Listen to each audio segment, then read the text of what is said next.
Hi guys, it's Sarah Davison here, the divorce coach. I've had lots of emails recently. Some of you that follow me on Instagram will have seen I've been posting a few pictures of my trip to the Maldives with my son over Easter. And a lot of you are saying that you would love to travel, but you're nervous. So I wanted to give you my top tips for traveling with small kids. One, I'm a big believer that if it's something you want to do and are able to do, then nothing should stop you. And being single definitely shouldn't be something that holds you back. And I understand why you might be nervous about it. And having done it a lot, there are things you need to be aware of. So number one, choose somewhere that has activities for your child to do. You know, pick somewhere that's got things going on. So maybe if they like swimming, make sure it's got a swimming pool or it's near the beach, or maybe they like water sports. Pick somewhere where there's that close by so that you can take part in that. Pick somewhere where you're going to feel safe. You know, make sure you do your research and make sure that it's a safe environment, especially if you're a woman traveling on your own with a child. I think that's really important. You don't necessarily have to go outside of the resort, so maybe you could choose somewhere which has a rep. You know, there's some travel companies that have reps that are in the resort. I always try and make friends with the hotel staff. It's great if you can, you know, make friends with the manager or someone around so that, you know, if you do have a problem, then you know someone there to go to when you've arrived.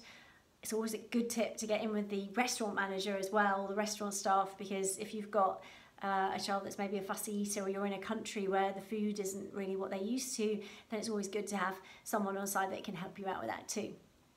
Go prepared. Take stuff for your kid to do. So if they've got favourite toys or games, something to keep them occupied, so that pressure doesn't fall on you the entire time.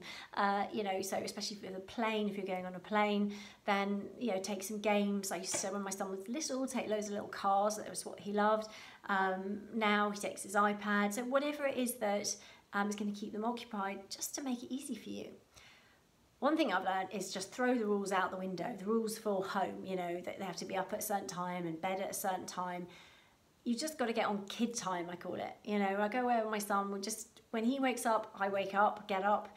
When he falls asleep, I'm in bed too, and I usually fall asleep before him. I'm so exhausted. So, you know, make sure that you know, don't worry too much. You're out there to have fun. You know, that's the most important thing. So, you know, come up with some ideas of what you're going to do throughout the day, but don't get too hung up if they don't eat, you know, all the food that, you know, they would normally eat at home, like the vegetables and things like that. I think, you know, if it's a short period of time, you're away on holiday, things are different, you just literally got to get on and enjoy it while you're there, and then come back to normality and routine when you get home. I think that's really important, you know, just to get on kid time and have some fun. So I hope that's helped a little bit. If you do want to know more, I mean, I have some funny stories when I travel. I always get asked, like this time, we went on a boat trip, and the guy on the boat running the trip said to me, "Oh, so your husband didn't fancy coming?" And I was like, "Oh no, I don't have one of those." I said, "I'm happily divorced." And he was like, "Oh, so what, it's just you and your son here?" I was like, "Yeah, it's great, we're having a great time." And he was like, "Oh wow, okay." You know, some people are going to be surprised. You're going to have to get used to that. You know, but it is changing, and you'll see more and more people doing these things and getting out to places on their own with kids. And you never know, you might meet other single mums.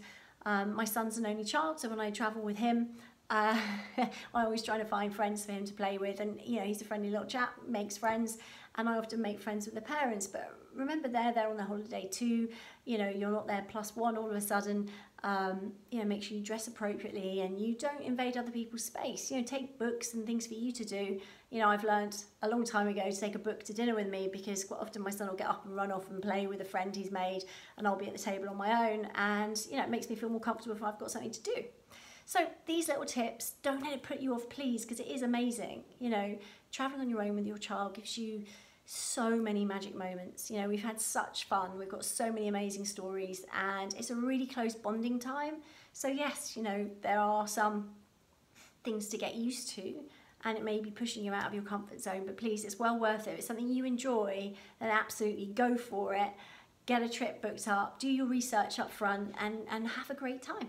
All right guys, hope that helped. Take care. Bye.